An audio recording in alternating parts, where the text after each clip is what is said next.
Alright, what's going on? So, I'm home, and it is quite cold outside.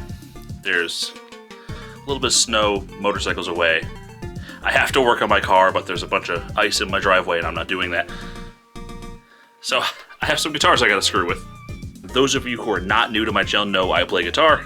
It's been a thing for me since I was a sophomore in high school, and that was longer ago than I'd like to admit.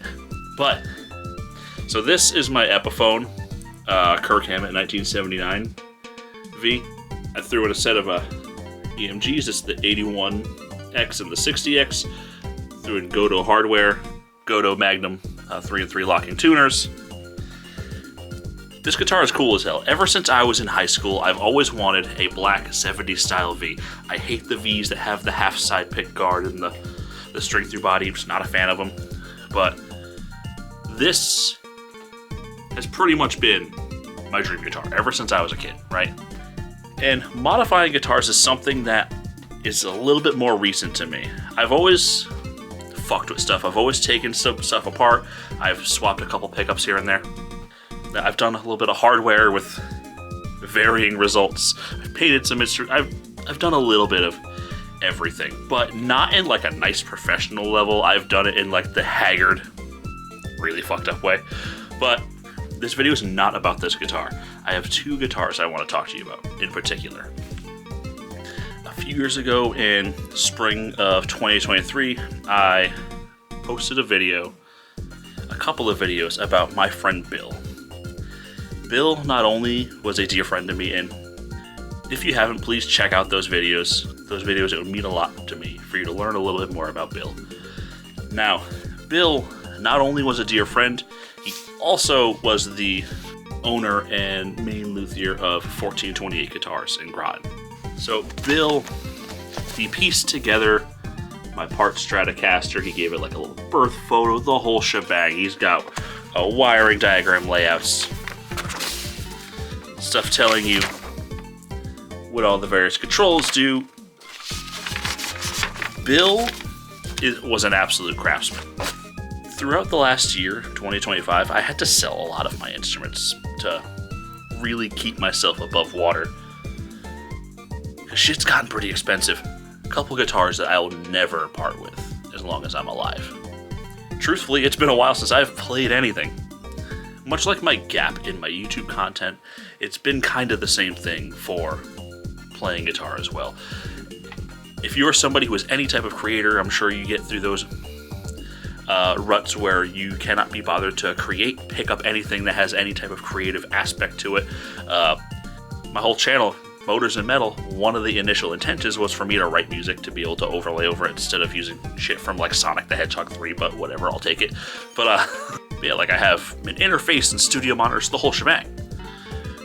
Not in like a good way. I have no idea what the hell I'm doing when it comes to any of that crap, but that's another story. But in September of 2024, I recorded a little bit of content about a particular guitar I have. And it is this one. Hopefully I have some strings for it laying around. Anyway, this is my Stratocaster that Bill made for me. I've always loved just the standard 3-color sunburst with the maple fretboard, white pickguard. Aesthetically, it is what I think of when I think of a Stratocaster, right? But I wanted a hardtail, which finding a Fender OEM hardtail body was kind of a pain in the ass. I found this Robert Cray body, which is a factory string through from the Stratosphere Parts website, back when it was still, they had their own website. I think they just operate on Reverb now. Whatever. So, I did that. The neck is an American Deluxe neck. You can see it doesn't have that lacquery sheen like you find on some of the import models. It has a compound radius. It is a 9.5 to 14-inch compound radius. All the hardware is hip shot. So, if you look at the tuners, all right, I have no string tree on the front of this guitar because the tuners are staggered. So they're a little bit shorter when you go towards the tip of the headstock, but then when you get towards the base of the headstock next to the nut, they're longer. They're also locking and they're retrofitted to the Fender stuff. This is the Hipshot Directo Fit lock and tuners. Fantastic. The electronics. I bought a Fishman loaded strap pickguard. If you know anything about Fishman Fluids pickups, they're multiple voicings. So instead of a traditionally wound copper strand around the pole pieces that you get on pickups, these are made with printed layers of circuit board, and they're incredibly versatile. So your main voice is kind of an American standard noiseless pickup, very walk into a Guitar Center, pick up an American standard. That's kind of what it seemed to. You pull this outer knob, and voice 2 is kind of an overwound Texas heat kinda. You pull this knob, and this isn't factory. Bill wired this in. This is a high frequency tilt, so it kind of smooths out that top end a little bit. Gives it a little bit fatter. This guitar is unreasonably versatile. It sounds so good. It plays amazing. It is the guitar that will be with me until the day I die. It is my guitar. Also, the import bodies like the Robert Cray don't come with the micro tilt function, so Bill went out of his way to route the body so we could have the micro tilt. Bill shielded the entirety of the cavity. He routed an extra little cavity right here for the two 9-volt batteries. He wired them in series, so maybe my terminology is a little bit off. If it is, sue me, whatever. But long story short, there's two 9-volts in here. One battery dies, and then the second one gives it juice. I've only had to change batteries in this guitar once since I got it back from him in early, like the beginning of 2021. This thing is absurd. There's one more guitar that I want to talk to you about that I haven't been able to bring myself to even pick up and play in a very long time. And that guitar, if you watched the Memorial video, the guitar I played is this guitar. This is Bill's 1994 Gibson Les Paul Custom. I've been blessed with being able to have this guitar after he passed away. Bill was one of my closest friends, and even holding this guitar is a little rough for me sometimes. I don't know if you can see on camera, but if you see the coffee mug next to the can of Deoxit, yeah, there's some of Bill in there. So Bill's here with it too. This guitar, before the night of the memorial show, I cleaned it up a little bit. I threw some fresh strings on it, oiled the board up a little, and I've noodled on it here and there, but like ever since then, I just haven't really had it in me to play too much on this guitar. One thing about instruments, right, is I don't know how spiritual some of you may be, but like an instrument is one of those things that just carries immense energy, especially one that's been owned by somebody for quite a long time. Bill had this guitar an incredibly long period of time. If I'm ever missing the dude, sometimes I'll play it, sometimes I won't, but truthfully, I can't even tell you that much more about Gibsons because, well, it's Bill's, you know? I've seen him play this guitar live in numerous bands, most notably Holy On to Nothing, which is a band that I filled in for. It was a one-night partial reunion of that band. Bill played in a handful of other bands, such as Crossthread, Mitch Kramer, More Than Light, Black North, and so on and so forth. Bill has been a staple of the music scene in this area for years, and Bill's one of the greatest people I've ever met. So I think it's about time that I clean up these two guitars and get them back into like perfect playing shape. You just change the strings, clean them up a little bit, and spend some time with them because it's been a very long time. Like I have a couple of other guitars, but none of them mean as much to me as the last two that I've showed you. So let's get to work. Forgive the coffee table shenanigans. My workbench is a complete disaster. It's become a catch-all for everything in my life. So we're doing it here like I would have when I was in high school, taking over my parents' coffee table with various instruments.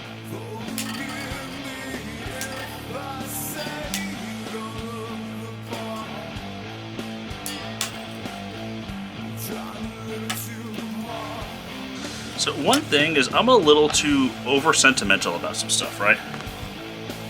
Because, you know, as I was clipping these strings off, I was like, damn, man, I played these strings as a memorial. I should do something with them. But, like, realistically, what the hell am I going to do with these, you know? One thing I tend to do with old strings is I'll throw them in a bottle of some sort. Because I have animals, and I don't know what it is about guitar strings that are just like crack to cats. This guitar is absolutely loaded with memories for me. So Bill, like I said, he was in a number of bands. I used to book bands in my 20s, as if this is a super long time ago, right? So I used to have a thing with a buddy of mine named Wayne called Scene Productions, and we would put on local metal shows in the area. So this is one that, from the first New England Stoner and Food Fest. There's my face. Here's a ticket from the first show that I ever put on. There's a ticket from another one that I put on. There's one from a compilation we did of a bunch of bands from the area. I'll post that Bandcamp link in the description if you're interested in checking this out. But yeah, we used to bring all sorts of metal shows to local area, and it was a big notable part of my life for me. So this guitar, Bill's Les Paul, holds a lot of memories for me. I've seen him play this thing everywhere. This guitar is also in a handful of videos from his bands and stuff like that, so I'll post a couple links, all sorts of stuff in the description. But either way, this guitar has had a storied life, and I'm excited to finally, clean this thing up. So one of the things that I tend to do first when I'm cleaning up a guitar is there's a little bit of oxidation on the frets just from sitting around and not getting played for an incredibly long period of time. So what I will do is I'll bust out rolls of painter's tape and just mask off the frets.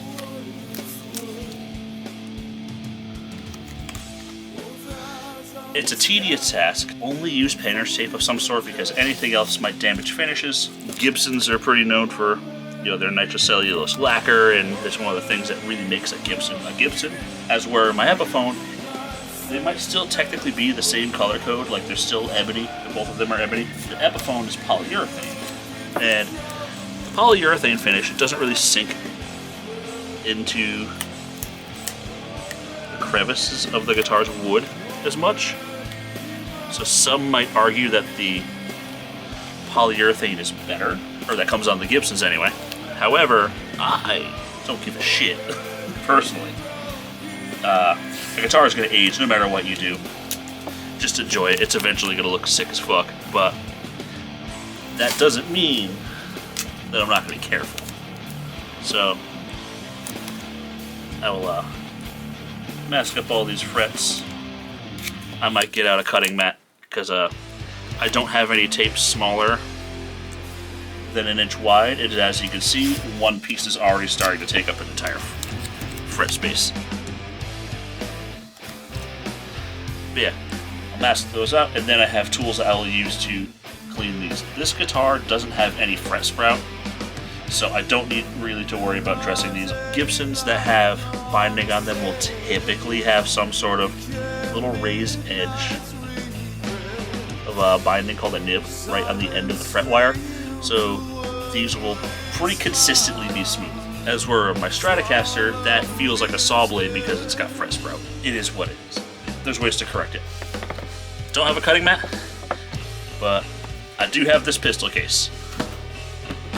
If you buy smaller widths of tape, you'll be okay. You don't have to do this part.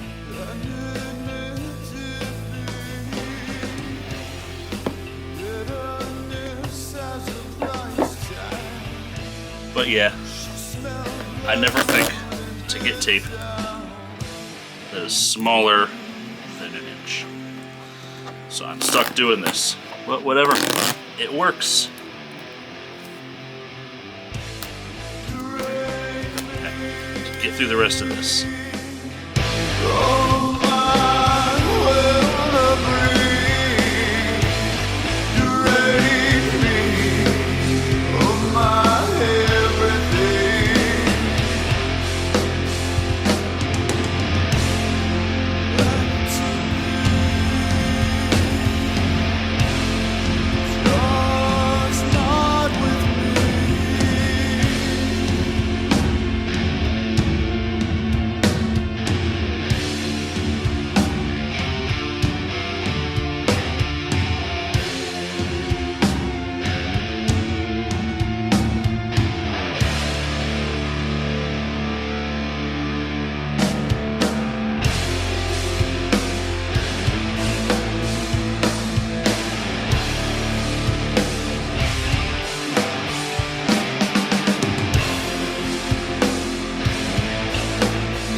this all covered, there's a few different tools that I like to use to do this sort of thing. One route you can go, which I probably won't do it on this one, I'll do it on the Fender, is to use a little rotary tool. However, this guitar is 32 years old. I am just going to do it by hand with this silicon carbide stick. It's described as a diamond eraser, if that makes sense. Like, it's got little tiny diamond fragments in it. It works well for getting things just off of metal surfaces, since I don't want to overheat or really fuck with anything too much on the board. So this is going to be what I use for that. As you can see, the frets are definitely on the dirty side. This is the way I like to go about cleaning them, and it also protects the core.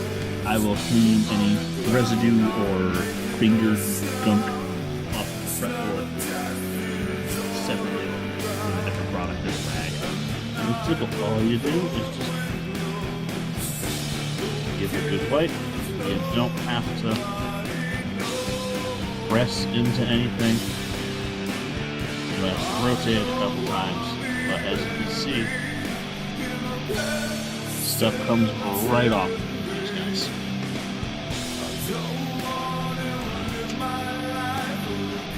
Now it's gonna go down the rest of the board.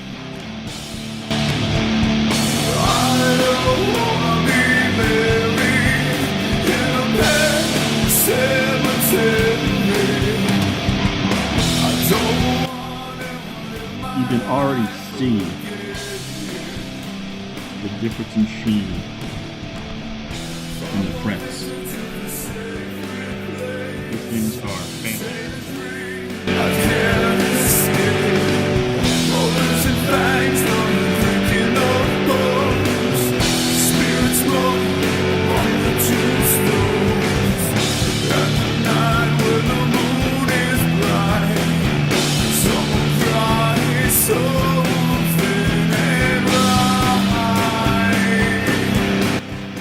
Alright, that's taken care of. Now you can peel all this off. It takes longer to mask up the fretboard than it does to actually do this, but it really prevents you from screwing up your finish or your fretboard or anything like that. One thing that I kind of think about is, I was talking about the whole spirituality thing, right? Is Bill had this cat. His cat was named Squint. Bill adored Squint. And, Bill passed away before Squint did, right? And a few months after Bill's passing, I remember talking to my partner at the time who was looking to adopt a cat. But so that the partner I had at the time was thinking about adopting this cat because she was a woman that lived by herself and was a cat that was kind of already a little on the old side and really mellow and chill. Would have probably been a pretty good fit, right? But anyway, so not too long after we went to go meet Squint, well, have her meet Squint, because I had already known Squint. I met Squint a few times. I hung out with Squint when I would be just at Bill's house. So I was already very familiar with Squint. Fun fact, my cat Tink hated Squint. I would come home and my cat Tink would be grievously upset with me because I smelled like this cat. Anyway, so Bill passed away of heart failure, right? And a few months later, Squint went of the exact same thing, and it's a really eerie thing that I think about every now and again. Fretboard. But one thing I'm going to do, I'm going to address the pots on this guitar.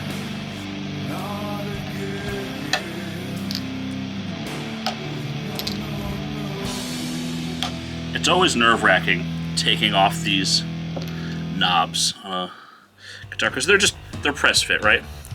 Now the guitar's got a little bit of scratchiness to the potentiometers, So I have some stuff that I like to use. It's a Deoxit D5. It works really good. I sprayed this on the scratchy pots that my old Axe Effects had, stuff like that. Now, I'm not gonna spray this directly into the pot because I don't want to overspray and soak this into the wood, anything like that. So what I'm gonna do is I'm gonna spray some into this cup, and I'm gonna take a Q-tip and I'm just gonna dab very gently around the corners, kind of work that in. Let this stuff do the work. You only need a tiny little bit. It goes a long way. Just grab a Q-tip, put a little bit just at the base, then move the knob back and forth to work that in.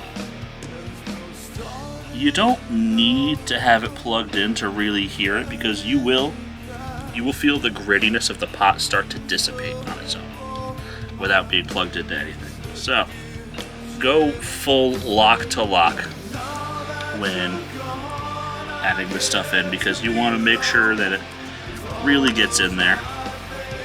If this was a guitar that, like, you know, I was gonna modify or really mess with, I would pull out the whole harness and really just get up in there. But unless this guitar needs like a complete replacement of something because it no longer functions, I'm not taking anything off of this guitar. I refuse to. Seriously, for things like this, the Deoxit is fantastic. I love this stuff. I'm like 80% sure it was Bill that told me about this stuff too. Because not only has Bill assembled and put together multiple guitar projects for me, Bill has also fixed like electronics and taught me how to modify and work on some things. There we go, that's worked in. Okay, so this oil, you do not need much. I'm actually getting close to out. This is the oil I tend to use.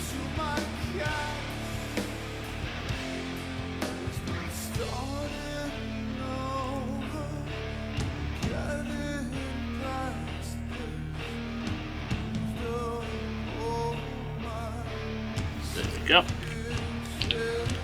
Then I'll usually just work it in a little bit, spread it around the board, make sure you get that thing nice and hydrated.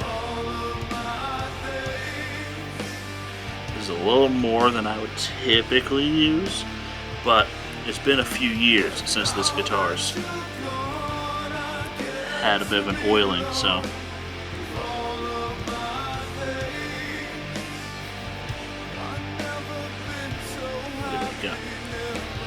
let that sit for a little bit.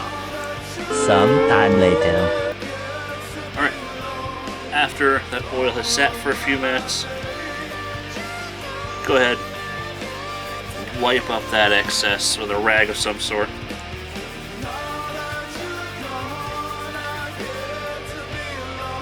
I buy the cheap packs of microfibers at Harbor Freight. And don't worry about my shitty coffee table wiggling itself to pieces right now. It be like that sometimes. You know, normally I use a bit of Dunlop 65 to clean all the surfaces of the guitar, but I have no idea where the hell my 65 is. Probably somewhere in the complete dumpster that is my room right now. Anyway. Nice oiled board. Good to go. Board's nice and clean. Lots of taken care of. I only have strings that will really work for Les Pauls right now on hand, and I like to use the Dario NYXLs. It's the string that I've been using for, God, at least 10 years. I like them. They last a good long time. I like the way they feel. The way they break in is really nice. And also, I am a monkey, and I like that they color code all the ball ends. I'm just going to leave the guitar in standard, so a 10 to 46 set works good. Bill used to have this thing in D standard, but I don't have any strings on hand that'll accommodate that, so standard it is.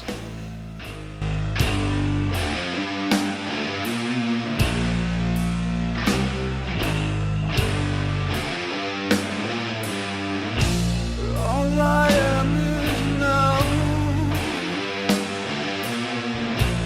All I have is time. While you're waiting for answers to fall from the sky, just dying for the rest.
So that is Bill's guitar.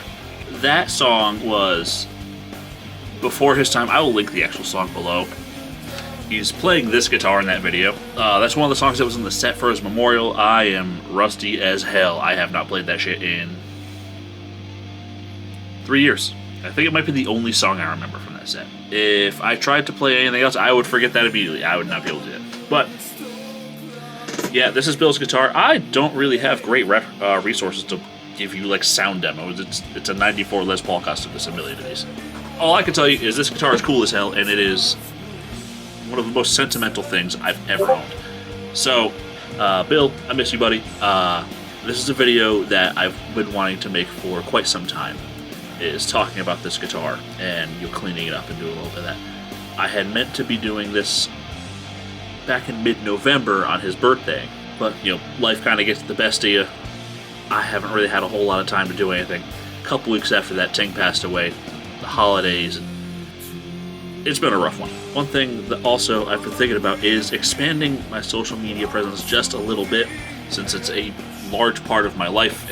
I have other guitars that I need to string and order strings for. I will see you guys next time.